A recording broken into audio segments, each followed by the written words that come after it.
nimerudi nikiwa nimechoka sana, lakini hiki ambacho amekisema mtumishi wa Mungu, nisikilize vizuri. Kila ambacho amekisema mtumishi wa Mungu hapa mwishoni ni sahihi kabisa. Tuko pamoja? Mtumishi wako ameshaanza. Okay. Hichi ambacho amekisema hapa mwishoni ni sahihi kabisa. Nisikilize. Rohoni kuna watu ambao wamebebeshwa mizigo. Sema mizigo. Wamebebeshwa mizigo mizito sana. Mizigo ambayo hawana uwezo wa kupiga hatua, hata hatua chache tu kimafanikio. Na moja kati ya kitu ambacho tunapaswa kufahamu ni kwamba sio kila mtu anafurahia mafanikio yako. Amen. Sio kila mtu anafanikia hatua zako. Kwa hiyo Bwana asipokufunulia siri kwa habari ya maisha yako, unaweza kubaki kwenye kifungo kwa muda mrefu. Nilikuwa mahali fulani, Bwana akanifunulia wasiwasi, sawa, kwa habari ya kitu amekisema mtumishi wa Mungu, kwamba kuna watoto ambao walikuwa wamekandamizwa mawe wasitoke, wasipige hatua kwenye maisha ya kwao. Watoto, sema watoto. Na ni watoto wa kiume, wazaliwa wa kwanza. Unajua nini maana ya mzaliwa wa kwanza? Mzaliwa wa kwanza maana yake ni chanzo, source ya mambo yote. Maana kama ni kwenye familia, anakuwa source ya utajiri wa familia, anakuwa source ya maisha ya wengine kwenye familia. Ndio maana Mungu asipompata mzaliwa wa kwanza, atahakikisha anamtafuta mwingine kwa ajili ya kuja kuwakilisha huo uzaliwa wa kwanza, hiyo hatima au hizo hatima za wazaliwa wa kwanza kwenye familia. Ndio maana Mungu huwa aachi kufight kwa ajili ya mzaliwa wa kwanza. Wangapi hapo mmezaliwa ni wa kwanza kwenu? Mshakuwa yani wewe ni first born. Nyosha tu mkono. Wow. Sikiliza mtu wa Mungu. Nitasimulia baadaye nikimaliza tunapoelekea kwenye maombi, kwa sababu ni vitu vya ndani kidogo. Sitataka visikike huko, ila ni vitu vya ndani kidogo. Na wakati nitakapokuwa nafundisha hili somo, Roho Mtakatifu tu anisaidie kukuelekeza vizuri ili ufahamu namna ambavyo maisha ni ya kiroho sana. Amen. Naomba ufungue kile kitabu cha Yoshua sura ya kwanza. Yoshua sura ya kwanza. Yoshua sura ya kwanza. Tunajifunza kwa habari ya kumiliki miliki zetu. Yoshua sura ya kwanza tunajifunza kwa habari ya kumiliki miliki zetu. Yoshua sura ya kwanza na ule mstari wa kwanza mpaka wa 3.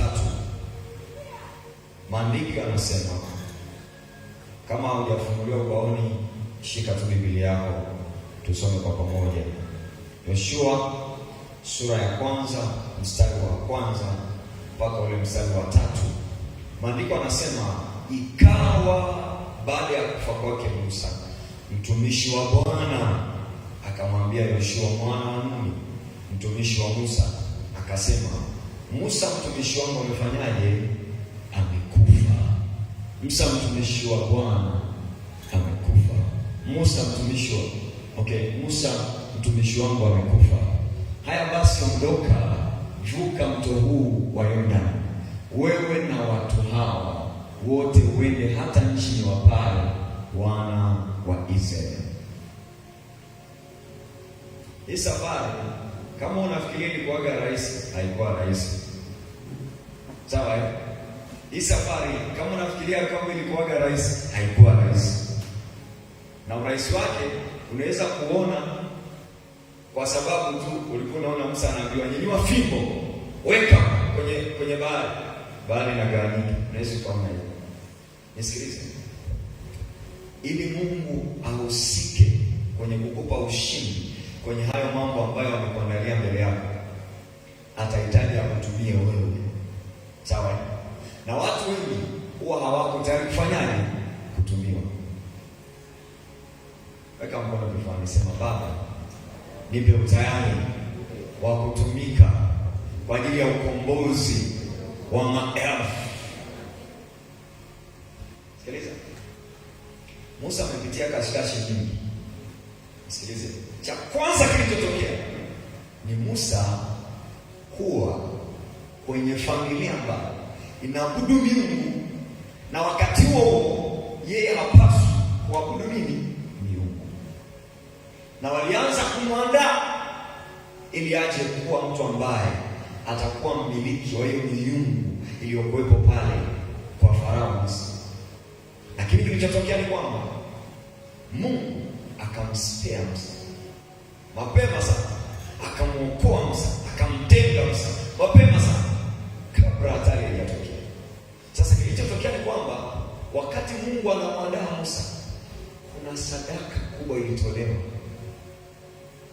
Nisikilize, Musa anakuwa spare, maisha yake yanatunzwa kwa sababu ni mzaliwa wa kwanza, mwanaume mzaliwa wa kwanza. Kuna watoto wengine wa kiume kuanzia mwaka 0 mpaka miaka 2 walikatwa mashingo, walikufa pale Misri. Ilikuwa inahitaji sadaka. Tuko pamoja? Ilikuwa inahitaji nini? Sadaka. Sasa Musa, kwa sababu Mungu aliona kesho yake, aliona hatima yake kwamba ni mwokozi wa hawa watu wa Israeli, wa hawa wana wa Israeli, kuwatoa kwenye huu utumwa, kuwatoa kwenye mateso. Na nisikilize, sio kila utumwa ni utumwa ambao umesababishwa na fikra za kwetu.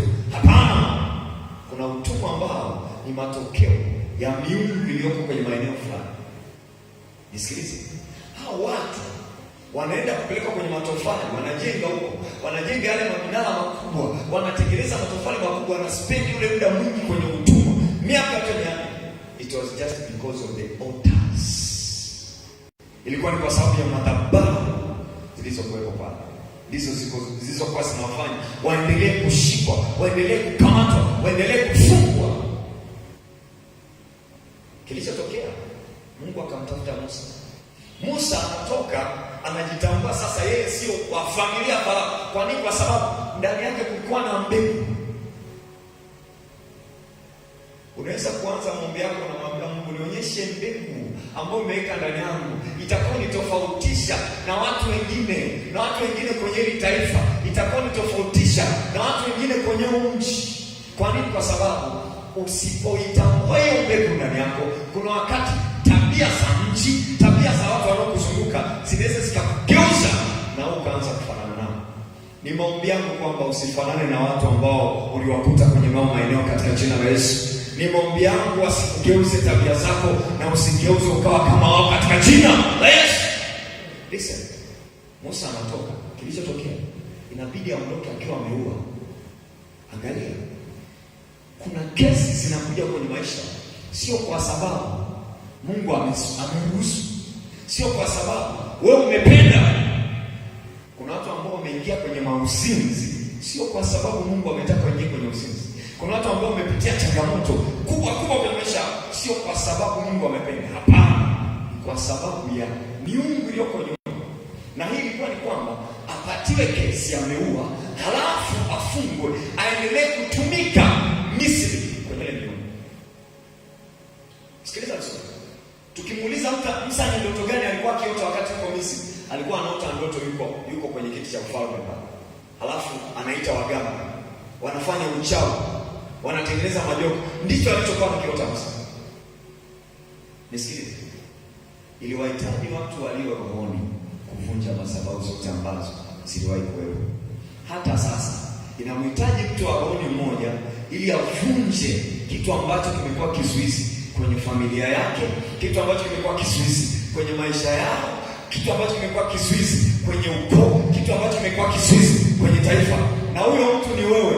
Utasimama kwenye nafasi yako na utaleta mabadiliko kwenye taifa, utaleta mabadiliko kwenye familia, utaleta mabadiliko kwenye kanisa. Kama Musa akakimbia, akaenda kukaa utumwani mahali ambapo at least utumwa wake alikuwa kwenye training, sema training. Alikuwa kwenye mafunzo makubwa. Haya mafunzo alikuwa anaandaliwa.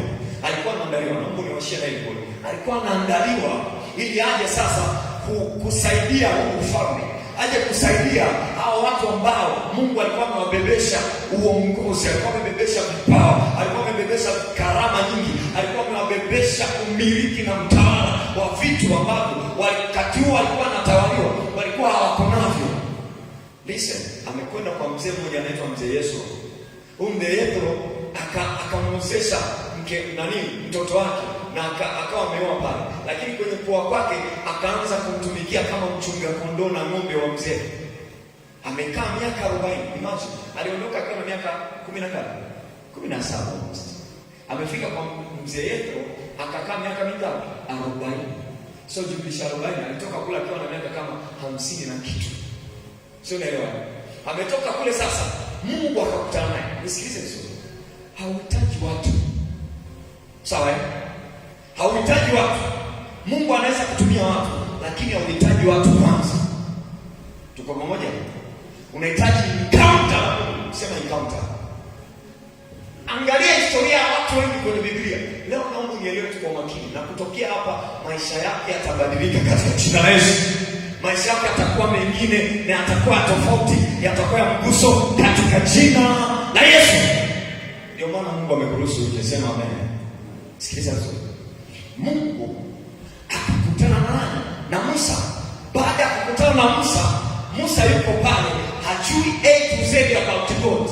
Inawezekana umjui Mungu. Leo utamjua Mungu ni wa namna gani, na atakusaidia kukutoa mahali ambapo ulikuwa umekaa kwa muda mrefu. And from today, maisha yako yataanza kuangaza na utachoka mahali ambapo alikuwa amekaa katika jina la Yesu. Listen, Musa ametoka kwenye encounter na Mungu, anabebesha ujasiri. Kuna watu ambao ujasiri wenu hamna, kwa sababu mlikuwa mmewekwa mahali ambapo panawanyima ujasiri. Kuna watu ambao vipawa vyenu viko chini, kwa sababu mlikuwa mmekaa mahali ambapo vipawa vyenu vilikandamizwa. Kuna watu ambao mlikuwa mko chini kwenye maisha ya uchumi na fedha, kwa sababu kuna mtu ambaye alikuwa ameshachukua nyota yako.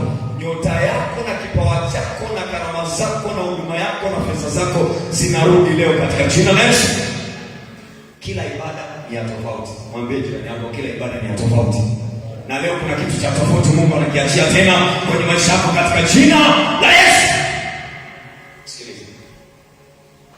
Musa, ile encounter, Mungu alikuwa anamwondolea magamba. Listen to me. Kuna watu ambao wana magamba kwenye maisha yao. Wamefunikwa na magamba kwenye maisha yao. Wamekandamizwa mahali ambapo hawezi kutikisika, hawezi kutoka. Wamefunikwa na doctrine, mafundisho. Wamefunikwa na giza. Wamefunikwa na miungu ya familia. Wamefunikwa na madhabahu za familia. Wengine kwa sababu ya uovu, dhambi zilikuja zikawafunika, hawaonekani. Hata simu haingii kukujulisha kwamba kuna kazi huko imepatikana. Watu hata hawakumbuki, watu ambao walipaswa kukumbuka na watu wako karibu. Leo hii Bwana anakutoa huko, anakuweka mahali ambapo unapaswa kukaa katika jina la Yesu. Kama alivyosema Daudi siku moja kwamba akanitoa, akaniketisha mahali panapo nafasi. Hiyo nafasi yako leo inarudi na unakaa mahali hapo katika jina la Yesu. Listen. Mungu alipokutana na Musa maisha yake tokea hiyo siku ya encounter na Mungu, maisha yake yalibadilika. Sasa nimekwambia sometimes unahitaji watu, unahitaji Mungu. Kwa sababu angalia, Musa amekaa kwa Farao miaka 17, akili yake ikaanza kuelewa kabisa yale maovu yanayotendeka hapa. Lakini pia akaja kukutana na mzee Yethro, akakaa naye miaka mingapi? 40. Maisha yake yakabadilika. Baada ya akaja akakutana na Mungu sasa. Maisha yake yanaendelea kwa kawaida. Nisikilize. Musa alikuwa ni Mungu. Naomba utumike kwa watumishi wa Bwana, tusikilize tu neno la Bwana. Musa alikuwa hawezi kuongea. Alikuwa ni kigubizi. Yaani kwa time ya Musa kuzungumza, alikuwa akitaka kusema niletee maji. Alikuwa anasema hivi,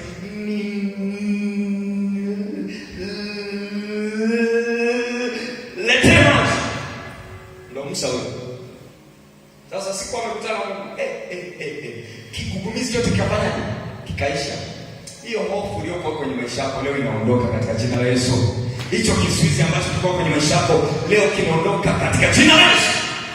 Ukisoma encounters za watu wa Mungu kwenye Biblia, namna ambavyo wamekutana na Mungu na Mungu akikoza maisha yao, tokea siku hiyo wamekutana na Mungu, maisha yao yanabaki kama alivyokuwa. Mungu mbadilisha historia, ataibadilisha historia yako katika jina la Yesu. Mungu mbadilisha hatima, ataibadilisha hatima yako katika jina la Yesu. Labda kama umerizika, mimi siriziki. Na sometimes hata silali usingizi. Mtumishi wa Mungu sometimes anashangaa. Yuko sekreni anakuja chumbani, anakuja kutaka labda pengine kupumzika. Anashangaa niko macho. Sometimes sipati usingizi kwa nini? Kwa sababu sioni kama nimefika mahali ambako Bwana ameniandalia. Sioni kama ambako Bwana alinisemesha miaka hiyo 2019 2020. Sijapaona bado. Kwa nini? Kwa sababu nilikuwa mahali ambako nimewekewa kuta, nimewekewa vizuizi. Nilikuwa mahali ambako nimekaa kwa muda mrefu bila mafanikio, bila kutoboa, bila kupiga hatua. Kwa sababu ya neno la Bwana na encounter ya Mungu leo, unachomoka hapo katika jina la Yesu. Kwa sababu ya neno la Bwana na encounter ya Mungu leo, hautakaa hapo tena katika jina la Yesu. Hii ni sauti ya mamlaka inayozungumza kutokea juu, na Mungu amekusudia leo utoke. Sema leo natoka. Sema leo natoka. Hautaka. Listen. Yakobo alikuwa ni mtu ambaye kwanza alipaswa azulumiwe haki ya mzaliwa wa kwanza. Lakini Mungu akatengeneza mazingira kupitia mama yake. Akatengeneza mazingira kupitia mama yake. Mama yake akatengeneza ndama kwa sababu mtu ambaye alikuwa anapendwa na mama. Akatengeneza ile ndama, akampelekea chakula. Mzee Isaka analetewa kile chakula, anamshika mikono ya Yakobo kwa sababu Yakobo alikuwaga hana manyoya, lakini alitengeneza ile mikono ya mbuzi ndio akawekewa manyoya yake kwenye ngozi ya manyoya ya mbuzi.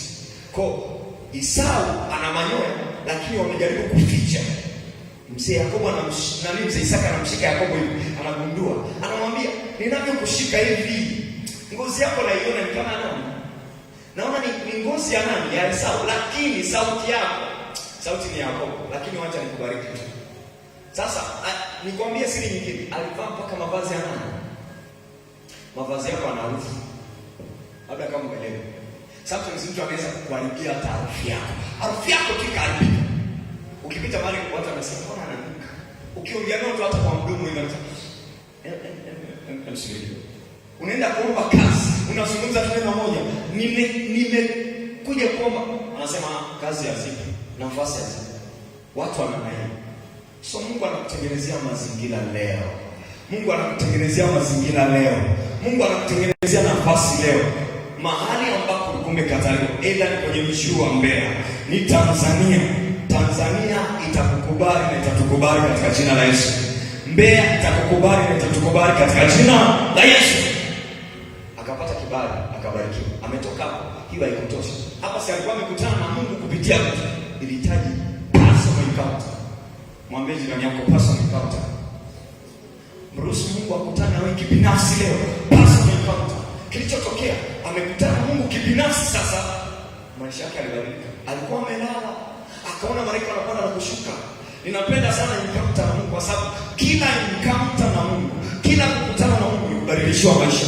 Unaweza kuandika sentence. Kila kukutana na Mungu ni kubadilishiwa maisha. Leo hatutaomba kwa sababu tunasikia matamko kutoka huku juu, hapana. Tutaomba kwa sababu tunataka tukutane na Mungu. Mungu akikutana na wewe, umeimba miaka mingi, hiyo sauti ikishakutana na Mungu itaanza kupenya. Ukiimba watu wataanza kubadilishwa. Ukiimba watu wataanza kuona upako. Ukiimba watu wataanza kusema umenibariki sana leo. Ukiimba watu wataanza kupona magonjwa kwa sababu hiyo sawa. Kwa nini? Kwa sababu umekutana na Mungu. Tamani sana kukutana na Mungu. Personal encounter with God. Na nikwambie, wakati ule wa kukaa maisha ya kulelewa kama watoto umekwisha. Maisha ya kukaa bado hujakubali kukua umekwisha. Tamani kuwa na personal encounter na Mungu. Tamani kukutana na Mungu kibinafsi. Alafu Mungu kisha kutamani akupe maelekezo yake, akwambie nini cha kufanya, akwambie nini usifanye, akwambie jambo fulani fanya ili utoke mahali ambapo ulikuwa umekaa muda mrefu. Na kwa sababu leo Mungu anasema amekutana na wewe na atakutana na wewe kwenye maombi yako hayo ambao utapeleka mbele zake, maisha yako hayatakuwa ya kawaida tena katika jina la Yesu. Kwa wale ambao mko makini mpaka namaliza, hata maombi utakao utaomba uko serious sana. Amen. Listen to me. The devil is a liar. The devil is a liar. Come back in a discussion yoyote. Today ni ibada tofauti. Sijui kama unaona, lakini ni ibada tofauti sana. And I am growing in the spirit here. Natamani sana ule utumwa hiki kitu ambacho kiko hapa ndani nikiachilie na Bwana alivyoachilia kwangu, na wewe upokee vile vile. Sema amen. Listen. Twende msaka. Okay, ni msaka wa pili by the way. Rudi kwa hapo. Musa alipokuwa mandate kutoka kwa Musa ilimwambia kwa nani? Kwa Yoshua. Sasa hapa sijui kama kuna kina Yoshua, lakini angalia anasema, Musa mtumishi wangu amefanyaje? Amekufa. Haya, ondoka, vuka mto wa Yordani, wewe na watu hao wote, mkaenda hata nchi wapayo wana wa Israeli. Mstari wa 3. Kila mahali mtakapokanyaga neno za miguu yenu, nimewapa kufanyaje? Nimewapa nini? Kama nilivyomwapia nani? Musa. Mstari wa 4. Tangu jambo hili na mlima huu Lebanon mpaka ule mto mkubwa, mto wa Frati, nchi yote ya Wahiti, tena mpaka bahari ile kubwa upande wa machweo ya jua, hapo ndipo patakapokuwapo mpaka wenu. Mstari wa 5. Hapatakuwa na mtu yeyote atakayeweza kusimama mbele yako siku zote za maisha yako. Kama nilivyokuwa pamoja na Musa, ndipo nitakavyokuwa pamoja na wewe. Sitakupungukia wala sitakuacha. Sasa sikiliza. Unafikiria hao maneno yanayozungumzwa ni Musa alikuwa anamwambia Yoshua? Hapana. Ni Mungu alikuwa anamwambia nani? Yoshua. Tamani kuelewa hivi. Inawezekana umekutana na watu na wakakulea, wakakumenta, ukakaa chini yao.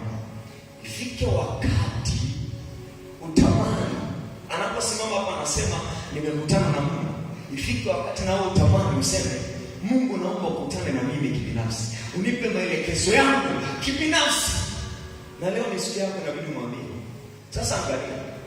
Ingewezekana Musa angempa maelekezo Yoshua kwamba utaenda na utavuka Yordani na utapita hapo, utafika mpaka hapo kwenye hicho kitu kinachoitwa ukuta wa Yeriko. Inawezekana asingempa maelekezo yote anayohitaji Yoshua ili aweze kuvunja ukuta wa Yeriko, ili aweze kufika akamiliki hiyo Kanaani yake na akamiliki. Nisikilize. Huu ni mwaka wa kushinda, si ndio? Na maadui zetu wote washaangushwa. Lakini kwenye kushiriki kwenye kwenda huko Kanaani, tunakwenda tukiwa tunashiriki wenyewe. Tunakwenda tukiwa tunashiriki kwenye baadhi ya mambo sisi wenyewe. Amen. Angalia. Haya maneno aliyokuwa anaambiwa Yoshua yalikuwa ni maneno kutoka kwa Mungu mwenyewe. Manake Yoshua ametembea na Musa kwa miaka hiyo yote 40 jangwani. Baada ya miaka yote, muhula wa Musa kumlea Yoshua unafika, unafanyaje? Unaisha. Musa anakufa, anaondoka kwenye maisha ya Yoshua. Halafu Yoshua hana msimamizi, hana mlezi, hana mtu wa kumsimamia. Inabidi Mungu aanze kumuongoza nani? Yoshua. That's why ukiwa unaongozwa na Mungu, kukosea ni kiasi kidogo sana, kiwango kidogo sana. Ili ukiongozwa na Mungu, ukiongozwa na watu, utakosea sana. Sikiliza. Tuone kitabu cha Kutoka. Personal encounter na Mungu. Kutoka. Ile sura ya 3 nafikiri. Hapa ni wakati ambao tunaona mtumishi wa Mungu huyu Musa alikutana na Mungu. Nilikuwa nakusimulia tu. Sikiliza. Moja hapo ambayo unapaswa kuiona unapokutana na Mungu. Inabidi umuombe Mungu ajitambulishe kwako, lakini pia Mungu akutambulishe.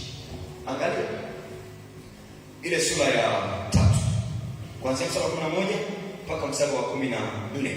Maandiko yanasema Musa akamwambia Mungu, mimi ni nani hata niende kwa Farao nikawatoe wana wa Israeli watoke Misri? Akasema, bila shaka mimi nitakuwa pamoja nao, na dalili ya kuwa nimekutuma ndio hii: utakapokuwa umekwisha kuwatoa hao watu katika Misri, mtamwabudu Mungu katika mlima huu. Maana yake nisikilize.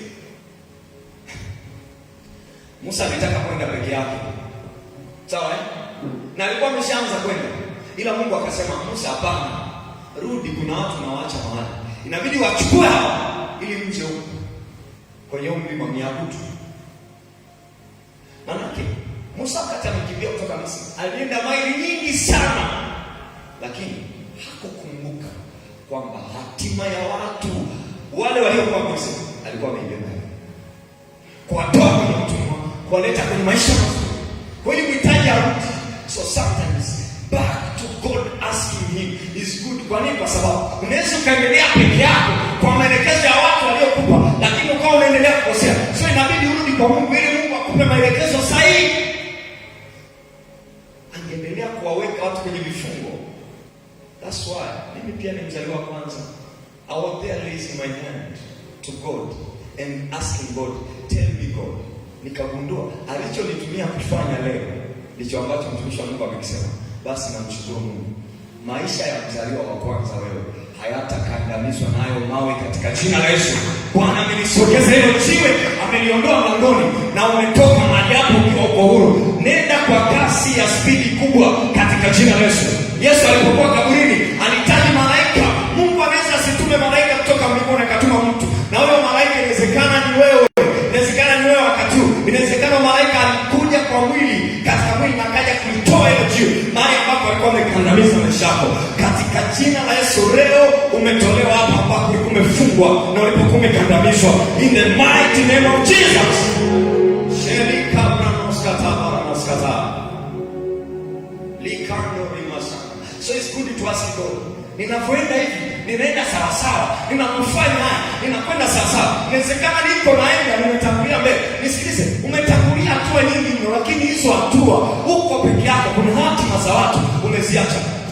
Mungu akurejeshe wavute uliowaacha nyuma yako katika jina la Yesu, kwa sababu amekutoa hapo kwenye hicho kifungo. Uwe sababu ya wokovu kwenye mji wa Mbeya, uwe sababu ya wokovu kwenye hiyo kile yako, uwe sababu ya wokovu wa watu wengi kwenye kazi ambayo Mungu amekupa katika jina la Yesu. Musa anarudi baada ya Mungu kumwambia rudi sasa. Unajua alimwambiaje? Musa akamwambia Mungu, tazama nitakapofika kwa wana wa Israeli na kuambia Mungu wa baba zenu amenituma kwenu. Nao akaniuliza jina lake nani? Nimwambie nini? Mungu akamwambia Musa, mimi niko ambaye niko. Akasema ndivyo utakavyowaambia wana wa Israeli, mimi niko ambaye niko, amenituma. So aliuliza kwa habari yake, lakini pia akamuuliza Mungu, Mungu explain to me, wewe ni nani? Nitasemaje huko unakonituma? Nitasema nini huko ambako unanipeleka? Lakini pia nieleze mimi, kwa nini unitume mimi? Akamweleza. Manake there are position, kuna nafasi ambazo itabidi wewe usikie. Let's say kama ningesema hivi, baba wito wangu ni mkubwa, siendi Mbeya. Ningeendelea kuumia ambako nilikuwa. Na Mungu ingewezekana angerudisha Mbeya kwangu. Nenda Mbeya kwa watu wangu.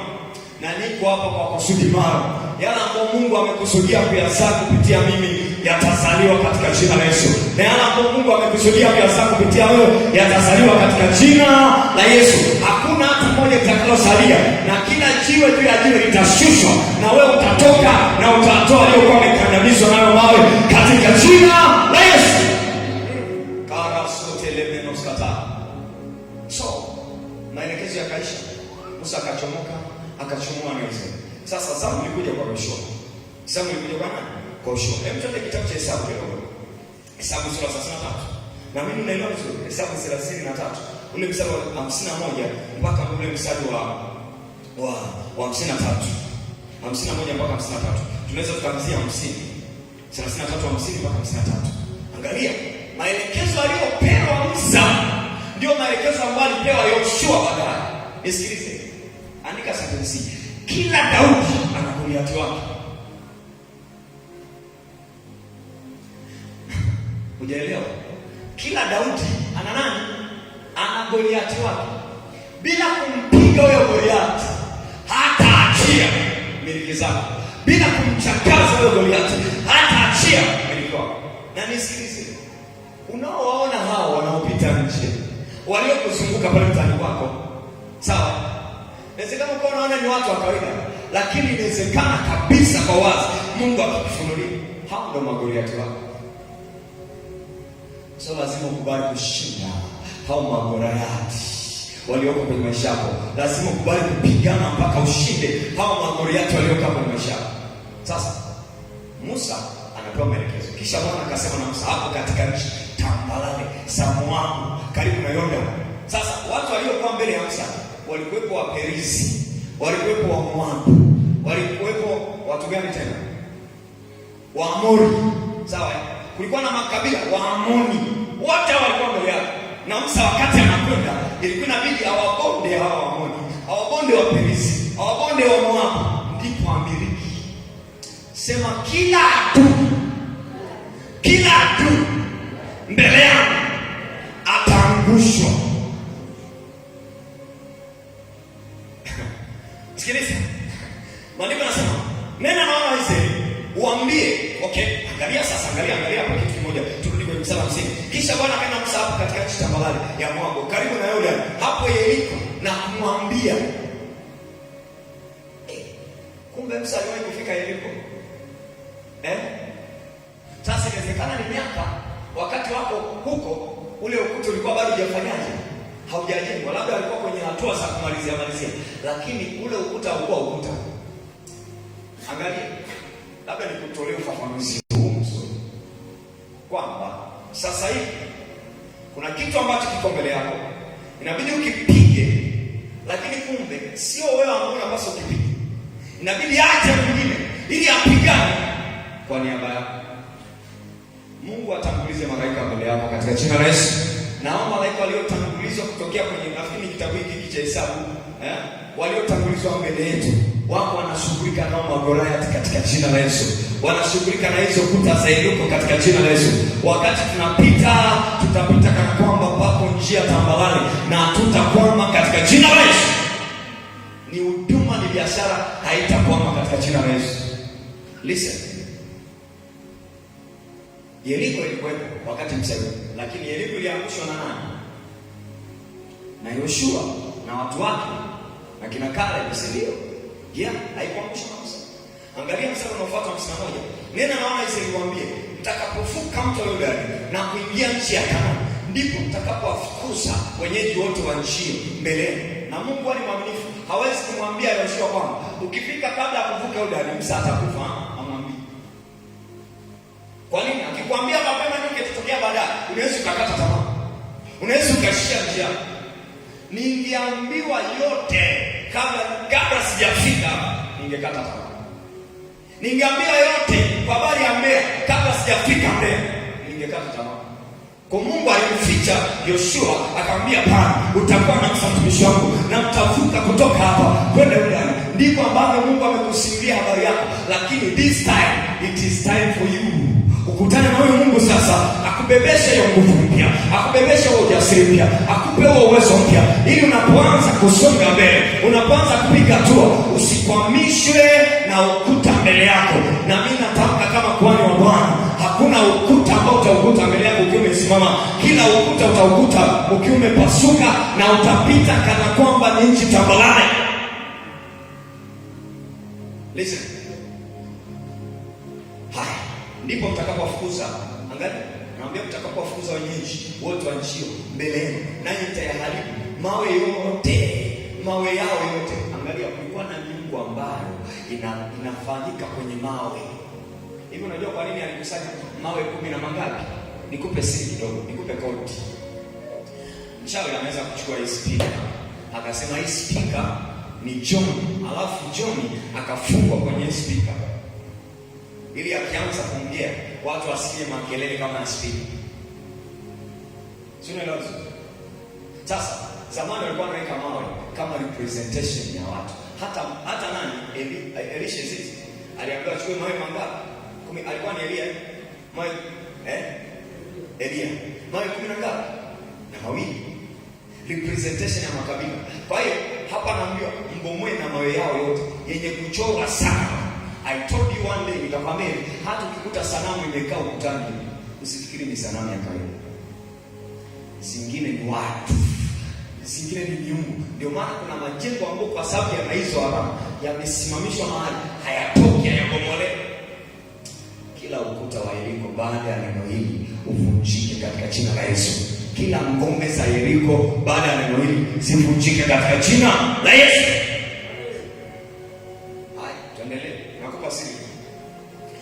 Mawe yote ya kuchora na sanamu na kuziharibu sanamu zao zote za kusuku na kuvunja mahali pao pote palipoinuka. Sasa haya alikuwa ni maelekezo anapewa nani? Musa na Yoshua. Aliambiwa haya ili atakapoenda huko wanakoenda kumiliki wasipate shida. Angalia 53. Nanyi mtashika hiyo nchi na kuimiliki.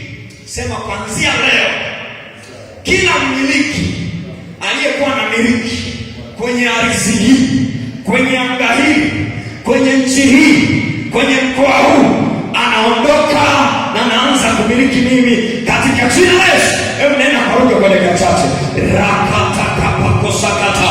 Kuanzia leo nimepewa neno, ninabomoa mawe yake, nabomoa sanamu zake, nabomoa madhabahu zake, naziharibu hizo sanamu, naziharibu hizo madhabahu, na hivyo vitu ambavyo vilikuwa vinanizuia nisiwe bilionea Mbeya, nisiwe milionea Mbeya, nisiwe mtumishi fanikiwa Mbeya, kwa jina la Yesu Kristo. Kila aliyekuwa na miliki ninamng'oa kwa jina la Yesu, na kaa kwenye nafasi in the mighty name of Jesus Christ. Lazima uvae sura ya Mungu, lazima uvae representation ya Mungu, lazima uvae sura ya Mungu, ndipo utamiliki. Mungu ananiambia hapa, baada ya mwezi wa 6, kila mtu ambaye alikuwa na miliki fedha kwenye mkoa huu ambazo sio fedha halali kwa sababu ya Mungu, hizo fedha nazihamisha na kuzileta kanisani katika jina la Yesu. Watu wataanza kuja na millions of money hapa katika jina la Yesu. Watu wataanza kuja na mikoba imebeba fedha katika jina la Yesu. Sheli kapranos kata maramis kata. Kazi yako ni kuamini tu neno la Bwana. Mwambie jirani yako amini tu. Amini tu. Nyosha mkono mmoja usema, Baba, katika jina la Yesu, ninapokea hizo miliki, napokea huo utajiri, napokea hivyo viwanja, napokea hizo biashara, napokea hayo makampuni, na mimi kama kwani natamka pokea katika jina la Yesu. Leka pratakaba ledabana. Listen. Baada ya kutoa hawa watu walimiliki na waliketi humo, kwa kuwa mimi nimewapa ninyi nchi ili muimiliki. Nimewapa ninyi nchi ili mfanyaje? Mungu amekuleta Mbeya sio kwa bahati mbaya. Hata kama ulitokea mkoani, amekuleta Mbeya ili umiliki katika jina la Yesu. Wala ambao mnakaa milimani, kuanzia leo nawahamisha milimani, mrudi kwenye nchi tambarare katika jina la Yesu. Wala ambao mnakaa kwenye maeneo ambayo sio maeneo yenu, Bwana anawahamisha huko, anawaleta na kuwaketisha katika nafasi zenu katika jina la Yesu. Hicho kiwanja ulichokuwa unakitamani, hilo eneo ambalo ulikuwa unakitamani, Mungu amekumilikisha katika jina la Yesu. Listen. Nimemchukua mtumishi wa Mungu hapa juzi. Tulikuwa tunaenda mahali fulani. Sasa ilikuwa ni ishara, sema ishara. Yaani tulisikia kabisa rohoni hakuko sawa. Bwana akatupeleka hapo mahali. Tulikwenda, tumefika ile eneo. Tukakuta mtu Bwana, sio mmiliki. Sio mtu ambaye anamiliki hilo eneo, lakini yuko anazunguka mpakani na anaomba kwa maneno yake. Sijui alikuwa anaomba maneno gani, lakini that man alikuwa anaomba. Sasa kwa sababu Bwana alitutuma majira sahihi, na hili neno ambalo nalisikia hapa limekuja majira sahihi. Kila anayetaka kumiliki ambako unapaswa kumiliki, Bwana anamtoa kwa jina la Yesu. Bwana anamtoa kwa jina la Yesu. Hata kuja kumiliki tena katika jina la Yesu. Karisa taba. Repenos kataya. Sikiliza, watu ni waovu. Si unasema, wewe unalala mchana kutwa, unalala usiku kucha. Sikiliza, watu hawalali mchana na hawalali usiku. Bwana ambaye asinzii wala halali, hata ukilala atakuwa mahali ambako anapaswa kuwa macho katika jina la Yesu. Mimi nishangaa sana, na nilikuwa namuuliza ndugu yangu, imekuwaje? Bwana akatufunulia kitu. Kuna namna, nisikilize vizuri. Unamiliki kiwanja. Kuna mtu ambaye anataka kuuza eneo lako. Hebu nyosha mkono. Ulikuwa unataka kuuza eneo lako. Hata kama sio hapa, sehemu nyingine. Kesha mkono. Basi amana. Ila kama upo, Bwana atafanya kitu. Inawezekana sio ujumbe wako, inawezekana ni ujumbe wa mtu mwingine anayesikiliza huko. Kwa sababu unahudumia duniani. Sikiliza. Wanaweza wakatengeneza mazingira. Kiwanja chako hicho ulikuwa huna wazo la kuuza, ulikuwa huna mazingira ya kuuza. Analeta changamoto zinakuja nyingi, anasababisha changamoto fulani. Alafu ghafla anasema tuuze kiwanja. Naomba nichomekee chako. Tuuze kiwanja. Sasa kwenye kuuza kiwanja, nisikilize, usiuze. Moja kati ya ishara Mungu anaitaka kila mtumishi wake. Nimeanza kuomba ile ombi, namwambia kabisa Bwana kwamba Baba, nimilikishe kiwanja Mbeya. Baba, nimilikishe kiwanja Tanzania. Baba, nimilikishe kiwanja Tanzania. Shetani hataki hata panya. Ndio maana kuna wengine hata nyumba zao zinafanya. Sasa panya